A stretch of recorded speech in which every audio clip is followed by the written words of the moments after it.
All right, so we are joined by the broker, owner, and founder of Community First Real Estate in Ridgeland, Madison County Schools parent. Her kids went to Germantown High School, and we're recording this for our friends at Germantown and Rosa All right. in the Academic Options Center and our YouTube channel. And I've got a room full here with me at Velma Jackson, and we are in the business administration career cluster, which includes entrepreneurship, and which you have stepped out on faith and done, now celebrating 10 years in business there. Yes. An unbelievable accomplishment in a very competitive industry. And we'll talk about you have a great journey that you've done there. But one thing, if nothing else, we want these kids to understand. I hear kids all the time say, I'm going to start my own business. I'm going to work for myself. I'm going to have my own hours. The money doesn't, Right. There's a lot more to it than that. So we'll talk about all that. But first, just tell us a little bit about how you got into real estate and how you got into starting your own company. Okay, so I have had my own company now for 10 years, but I've been in real estate for 15 years. So mainly I'm Meshia Edwards, and my company, of course, is Community First Real Estate. And I would just like to say that I'm so excited, and I always welcome these opportunities to come and speak with the students, because you guys are our future, and we need you. We need you in the entrepreneur space. So really and truly, as I was getting ready, my husband is a mortgage person. And so he does the financing, because anytime somebody is buying a house, they're always going to need that person to finance them if they don't have the cash money. Now, believe it or not, some people have cash money to buy a house, buy buildings, buy all the things that they need. But if you don't have that cash money, you're going to need a lender. And so my husband, he's a lender, and I was watching him with his day-to-day interactions, kind of saw some realtors, became familiar with what they did, was sometimes not as happy with some of the stuff that I saw or heard. And I was like, well, shoot, why don't I do this? I can make a difference in these people's lives. I can be one of the type of people that they can trust, because I know I'm going to treat every client like I would treat my mom, my sister, my dad, anybody that's purchasing a home. So that's where my slogan comes in at: representation you can trust, because you really can trust. I'm not going to put my commission in front of anybody's wants and needs. I'm servicing the person, not the commission. Now, that's just a little bit about how I got in. But first off, I kind of want to bag up, because I want y'all to understand what real estate is. Real estate is anything that you see when you're driving down the road: a house, a building, land, anything. That's real estate. And so a realtor or a real estate agent, those are the individuals that help people to do those things, help them buy, help them sell. So that's a realtor. I'm a realtor and I'm a broker. A broker is slightly above a realtor, because they can own their own company, and they can also bring on other realtors and kind of mentor those realtors. So that's where I am right now. So you got any questions for me, Greg? Yeah, and I think it's important, because you hear kids, like we said, kids say, I want to start my own business. But in your case, not only are you dealing with your clients, you're dealing with employees, because you do have a small amount of employees at the office, and you're managing agents, and you got to deal with all your customers. So there's a lot of hats you have to wear. It's not just the money just appears, because obviously in the real estate world, they're with your company as independent contractors, but you have to manage them. That's your brand. Your name is out there. They are attached to your reputation, and then you have to manage you have people that work there in your office. And you also have to deal with your clients. So what all hats do you wear when you are a business owner? Well, you have to be very structured. That's one thing that I would tell a person. You have to be structured. I live by my calendar. I think I posted on Facebook about a month ago. I lost my calendar and I was going crazy. I still have not found it to the day, but I do have another one. So I've kind of started over. But you have to be very structured. You have to be able to be the person that kind of tell people what they don't want to hear sometimes. times. You have to make business decisions. You have to be able to separate personal from business. I mean, there are so many things that go into it, and not even to mention the financial aspect of it, because a lot of people think, oh, I'm gonna be a business owner and I'm gonna have all this money coming in. Well, you know what? You may have a lot of money coming in, but guess what? As a business owner, you also have a lot of money going out because you have expenses.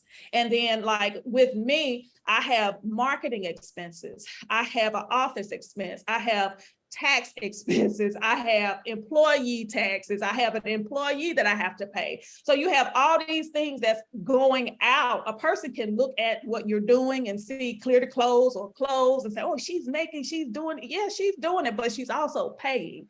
So you have to be a person that is very organized. If you're organized, you can do it. You cannot run a successful business and be unorganized. Yeah, and especially in a super competitive industry, because I don't care what business you're in, you're always going to have competitors. People have other ways they can spend their money, whether it's direct or indirect. Somebody could say, I don't want to deal with a realtor, I'm going to go rent something. So even the apartments are somewhat a competitor in the real estate market, but you are in a very competitive market. And even in a small city, it's a very, there's a lot of real estate companies out there. So no matter what business somebody starts, what are some things they have to do to stay competitive to be able to keep attracting those customers? You have to remain relevant. You have to stay fresh. You have to stay on top of mind. And it's kind of easy to do that in today's world where we have social media. I mean, social media right now is where a lot of things happen. So you can't be a person, you can't be a dinosaur in your industry, because I started in 2007. Well, if I were still stuck in the ways that I used to market in 2007, in 2022, I would not be here. So in 2007, I was doing things like magazines, newspapers, things like that. In 2022, I'm doing TikTok, Instagram, I'm doing anything I can think of, YouTube. You have to stay on top of everything and stay relevant, because you have to move as the industry moves. And like I told one of the classes before, you have to create cheese, and cheese is something that people buy into. And when I got into real estate, my name is Meshia Edwards, but I created me for people to create, to associate with me. And so what I did was I gave a slogan: if there's a sign in the yard, I have the keys. Call me, Meshia Edwards, for your real estate needs. And that's when people was like, oh, it was like all of a sudden the light came on and people began to hear me. And I became somebody, at that. So you have to stay relevant and stay on top of mind. Don't get stuck in one way of doing anything, because that way will become extinct, and you will also. Yeah, and you do some really cool marketing stuff that, like you even say, it's cheesy, but it works. You guys do the color coordinated with the agents. I love the one where y'all all have the phone, and you say, if you're calling the phone and we're not answering, you're calling the wrong person. That's it. I mean, just silly stuff like that, but it has worked. And then you've encouraged your agents to do the same thing, because I love talking about my friend Virgie Hicks. She came up with the slogan, calling V easy. So just putting the letters in there. So finding a niche like that, and it's like you said, people love cheesy. If it's easy to remember, it's they're not having to work as hard to find somebody. And also we've talked about this before. I grew up in a realtor house, where my mother's big in the industry, and I'm just telling the class before we came on, I remember growing up, I can only remember her ever dealing with one black agent ever. And I know the industry has changed a lot, and that was kind of a hard barrier to break into. Now there's several Black-owned real estate companies in the area now that are doing great. I know you and Brandy Harrington and some of the other ones are just really crushing it. So what was it like getting into that, knowing that there really weren't a lot? There was a lot of females, but there weren't a lot of Black females in the industry. So how was that breaking into an industry that maybe wasn't as diverse in the past? Well, we have great people like Dorothy Thompson, and we have Carla Palmer Allen. They kind of paved the way for us and kind of made it a little easy for us. But trying to break into a market and create your own name, you know, in a predominantly white industry. So you pretty much have to get out there and show people who you are. You know, be a person of morals, be a person of integrity, you know, be a person that people can trust and they can kind of see like, okay, you know, this is a safe space. And, you know, it is kind of challenging, but you don't have to sit there and ponder over things because of your race. What you want to do is you want to get into whatever industry you're in, become involved within your community. And, you know, the last thing that you will worry about is your race. You have to get out there and create relationships. Relationships equals dollars, equals sales, you know, create genuine relationship. Don't go out creating relationships with the mindset that, oh, I'm gonna use this person just to get where I want to be. Be a genuine, relationable person, and relationships will take you a long way in any business that you have, because every business is people based. Be your authentic self. Don't go out trying to be anybody else. Be who you are, because you were created with something that nobody else has. Yep. And so there's only one you. So be you and be true, and you will do well regardless of your race. Be you and be true. That's another good catchphrase. Yeah. But and on top of that, you know, you have to hire people that are going to reflect that about you. That goes for training, and I know you're real big on training and professional development for your agents. You know, and even if you're not in real estate, but you know, if you're going to have anybody that's representing your brand, no matter what it is, you know, a lot of these apparel places have brand ambassadors. You want somebody that's going to represent you and what you've created and your name as best as possible. So that goes back to the networking, and you've said yourself, there's been people that may have been okay realtors, but you didn't want to be a part of your company because you didn't think they would represent you in the positive light. And the way that I was able to I am able to decipher between people is I visit their social media. When I look at your social media and I see things that don't line up with what I believe in or with my brand or the way that I carry myself, then, you know, my office is not going to be the best place for you, because I'm not going to allow anyone to enter my office and change the way things are done. So be careful what you put on social media, because once it's out there and it can always be found. Absolutely. And then on top of that, you know, it's all about taking ownership. If you're going to invest the time and the money into your own brand, you have to protect that. I don't care what kind of business you're starting. Especially when you got a lot of money on the line, because you know it's an investment of time, it's an investment of reputation, and investment of money. Now, and obviously, we'd be remiss if we didn't talk about the real estate field. If somebody who's interested in this, this is something you can do part time. This is something you can do. You don't necessarily have to go to college for. You know, it's even if somebody wants to do that, because you have some part time agents. You have agents that have full time jobs, but they still sell for you on the side, and they still do quite well. So why don't we talk a little bit about how to get into the real to become a realtor if someone is interested in that? Well, if you want to become a realtor, all you would really need to do, some people do it different ways. You can study real estate in a 4-year college, but if you do not want to do that and you want to do it like as a trade, you can go to trade school, get 60 hours, classroom hours, pass the test, take the exam, find you a broker, be 18 years old, and you can become a realtor. It's just that simple. That's the way I did it 15 years ago. I went to a class, I took 2 weeks of classes, passed the exam, found me a broker, and I got to work. All you're going to learn in real estate school is real estate law. When you sign with a brokerage, we train you as to how to sell real estate and the way things are done. None of that is taught in school. It's strictly law when you're taking the classes. So that's the importance of finding a good brokerage that's going to train you the way that things need to be done.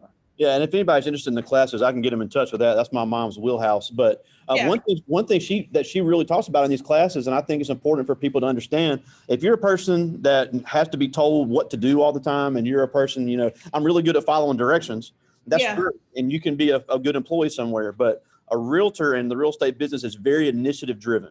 Yes, every morning, Yeah, every morning, I get up and when I first started, this is what I tell my agents now. When I first started, I did not have one single client. I got up every day. I started out full time, got up every day, got dressed as if I was going somewhere to meet somebody big. I went straight to the office, sat there. Nothing to do, but I made use of my time. I grabbed files from the filing cabinet, went through contracts, read contracts, became familiar for what was coming because I was motivated. I still am motivated. I get up like right now, I'm in Texas. My office is in Mississippi. I'm sitting in Texas right now because, my son plays football.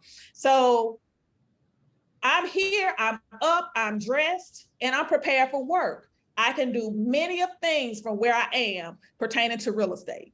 So Wow. I get up every day, and you have to be self-motivated. Nobody's going to motivate you, period. Nobody's going to motivate you to do anything. You have to be self-driven. You have to get up, listen to those podcasts, listen to a scripture, listen to some words of encouragement, listen to anything. Get yourself pumped because nobody's going to get you pumped. Yeah, and also know the area you're in. Up here in the Camden area, we don't have a whole lot of houses that are on the market, but there's land that is just gold mine values that is always being moved, and you just got a couple of companies that pretty much have a monopoly on it that are making a killing up here just selling land. So if that's what you want to focus in, there's a demand for that in Mississippi. Land is a big deal. Land is a big deal because if there's one thing that can never be replaced, it's land. Yeah. So, and again, even if you just want to do it part-time, it is a great business to be in, and it can lead to other networking opportunities because every type of person is going to be in need of a home. And I know just from my mother's experience, she has sold things to people in other fields, and that's come back to help her in a networking aspect. Yeah, that's repeat clients. Yeah, you always work one transaction for the next. Yeah, and then before I get to, and I got some great questions I'm going to get to, but I think it's also important when people are looking to start their own business, you have to remember you need the customer more than the customer needs you. And that's something I always talk about in my entrepreneurship class, but you can't just say my friends think this is cool. I think this is cool. You have to know what your target market thinks is good. So you have to be able to reach people that are going to be paying your bills, not just what you. That's true. Because I do recall one individual when I first got in the business, she would always tell, and I'm not going to say too much because people will figure out who it is, but she would always say, well, if you're not happy with the way I'm doing things, you can take your business somewhere else. That's what she would always tell clients. And so she told enough clients that till they took it somewhere else. And guess what? She went out of business. Wow. So what you want to do, if you want to service your clients become your lifeline almost, because if they cut you off, you're going under. And so as being a self-employed person, you have to realize that your clients, your success is attached to happy, consistent clients. Absolutely. But I do got some questions from the students, and these are great. So I want to get to as many as I can. These are all ninth graders, and I'm glad they're thinking about this stuff. But this is Stephen Taylor, and he asked, what's the toughest thing about your job? The toughest thing I have two ends. I have the broker side, and then I have the real estate side. The real estate side, the toughest thing is having multiple bosses, because I don't really have a boss, but every client that I have is a boss. So imagine if you have 5 people wanting to look at a house in one day. Those are 5 bosses that I have to satisfy and figure out a way to show them properties in one day. So that's the most difficult thing that I have like right now. It's just like, I guess I want to say self-duplication. I need another me in order to, and thank God I have my agents in the office, because if I'm not there, they can kind of pick up and run with it. But that's the most difficult thing. It's just having multiple bosses. A lot of people telling you what to do, because I got to keep all them people happy because they keep me in business. And all their needs are going to be different. Yeah. This is Meshia Brinson, and she asked, since being an entrepreneur is so competitive, was it hard for you to get your name out there? It was hard, but you have to be consistent. If you start with something and you stop it, nobody's going to know who you are. It's almost like water hitting concrete. It may hit a couple of times and it don't do anything. But if water keeps hitting concrete, it's going to eventually drill a hole. Yep. So you have to be consistent, putting your name out there, making people see your face, having them hear your voice, and you will eventually make a dent. That's awesome. Oh, yes. I never thought of it that way. That's a great analogy. This is Anna May, and this is a great question. I'm glad she's asking this. And you did talk briefly about this, about your different marketing strategies. But she asked, what are some must-have technology skills you must have for your business? You must be computer literate. You must have, and I actually had a marketing expert come and do a training with my team on SEO marketing the other day, just because that's something that I am not really familiar with. So I wanted to kind of get into that, but you have to have strong communication skills. You must be cell phone savvy. I'm talking about you have to be up to date with your cell phones. You can't be walking around with a flip phone. You have to know a lot about electronic signatures. You have to, all of these things you can be trained on. So don't feel like you will go in it and you have to know it all. You can be trained on it. Anything you don't know, guess what? Google knows. Go to Google. But yeah, technology is a huge part of real estate, and especially your database managements and all of those things. So that MLS system, I mean, that's a booger. Yes. And we hadn't even scratched the surface on that, but that's something everybody's got to learn. Yeah. Yeah, and we're on a new one right now, so it's driving me nuts. You tell I grew up in a realtor house. I know about that. This is Destiny Smith, and she asked, do you ever wonder what would have happened if you never became a business owner? You know, I don't even want to think about what would have happened, you know, because as a young teenager, I really didn't know what I wanted to do. I really didn't know what I wanted to do. I was just going, you know, just living life day to day, not knowing really what I want to do. And then I ran into a family member, and they were in the mortgage industry. And that's how my husband got into the mortgage industry. And then that's how it kind of made its way to me. But I can't even begin to think what my life would have been like if I had not became an entrepreneur. Yeah.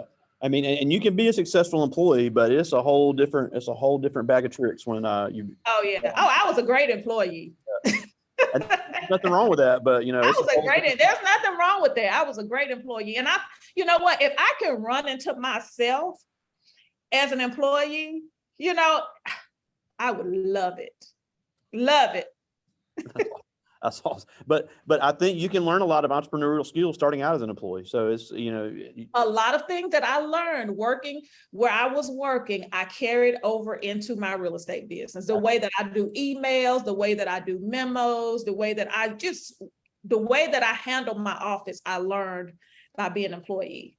Absolutely. Now, this is a good question, and this has to do a little bit about licensing. This is Javon Ray, and he asked, will you ever be able to expand your business out of state? Yeah, I can, and preferably I will. So I may have some things coming. Yeah, and just for, you know, I'm obviously they're not going to know when with the realtor you can only sell in the state you're licensed in. So yes, I'm not sure how all that works. So it's but there is a licensing involved, which goes to passing the exam. But you can be licensed in multiple states. Yes, I would. If I wanted to do another state, I would have to kind of like start over. I would have to meet those state requirements, and I would have to begin branding myself again. So I would be starting all the way back over. But, you know, I know the tricks to the trade at this point, so I'm able to do that. But I do plan to step into other states. Yeah, well, that's awesome. That'd be a big. I got to read my mind over there. Hey, I told you, these are some good ones. This is Morgan Thompson, and she asked, have your kids taken an interest in the field? And if so, how would you mentor them? Oh my God. I've had 2 children to take the class. Wow. They were not interested. You got a good reaction on that. Yeah. So, you know, the thing about it is they have watched me over the years, and they're just like, oh man, you know, it looks good to them. Like one of my children love to dress up. and loves to be in front of the camera and doing all these things. It looks good, but once they got to taking the class, it was like, oh no, this is not for me. So it looks glamorous, but it requires a lot of work. And they have seen the amount of work that I have put into it. So they're just like, I just don't want to do it. Yeah, it is a great field, but it's definitely not for everybody. Yeah. And also, and we're almost out of time, and we thank you so much for joining us. But two things before we go. First of all, I think it's important, especially for our rural community and our young people, to understand you need realtors. Going into a business transaction without a realtor nowadays is very risky, because people will try to take advantage of minorities. People will try to take advantage of first-time home buyers, and it can cost you thousands and thousands of dollars. It is very important to have a professional that knows the business. Even if you have no desire to ever be a realtor, you definitely need to find a good one that will have your best interest for any type of business. That's true. I mean, I posted that on Instagram this morning. That's exactly what I posted on Instagram. You really do need a person in your corner that have seen different type of things and problems come up, and they know how to handle those things proficiently. It's almost just like going to a doctor. They have diagnosed something that you may encounter, think it's small. They've seen it a million times and they know right off what it is. Well, it's just like working with a realtor, not to say they're on the same level, but a realtor have run into so many challenges. Experienced realtor has run into so many things. You may come up or encounter something that you're like, what in the world? But we're like, oh, okay, this is how you fix that. Let's do this and it's over. So that's the importance of hiring a realtor. They have been there, they have done that, so they can get past it and you can just go where you need to go on to the next chapter. Anytime you hear somebody say, I don't want to do a realtor, that should be an immediate red flag. Yeah. And I think it's important for everybody to understand that. Don't let somebody talk you into that. Don't try to go into it on your own. You need people like Community First that will advocate for you and can save you a lot of headaches and a lot of money. But before we go, and again, thank you so much for joining us. I didn't know you were in Texas. That's kind of cool. But you had kids that went to Madison County Schools, and we're right here in Madison County Schools as well. And a lot of them are going to see this. And you grew up, you're from Jackson. You went to Jim Hill High School. You grew up as a young Black girl in, go Tigers. But you grew up as a young Black girl in the Jackson area.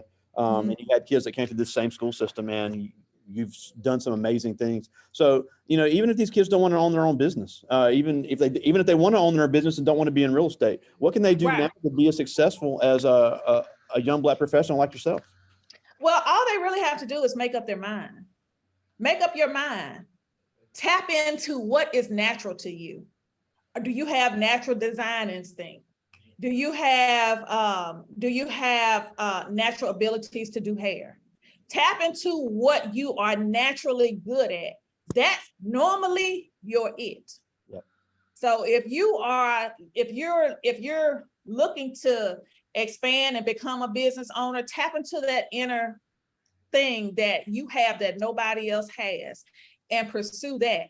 Even if you want to be an employee, employees are great. We need employees. We need great employees to help the vision come to pass. Absolutely. So always don't ever discount yourself because you are an employee and you work with somebody else, because you are needed. Your services are needed. I was a blessing to my employer when I was an employee. And I have an employee now that's a blessing to me. She's able to handle things at the office that I would need handled, and I'm here where I am. So don't discount yourself, but just tap into what that is that brings you joy and pursue it, research it, map it out, and make it work. And then don't think you're going to go into it and not put the work in. Know that you are going to have to put the work into it in order for it to be successful. That's awesome. Well, again, Meshia Edwards, Community First Real Estate, one of the best guests we have, and it's always a joy to have you join us. And thank you. Enjoy your time in Texas. I'll see you soon. All right. Y'all take care. So much. Thanks.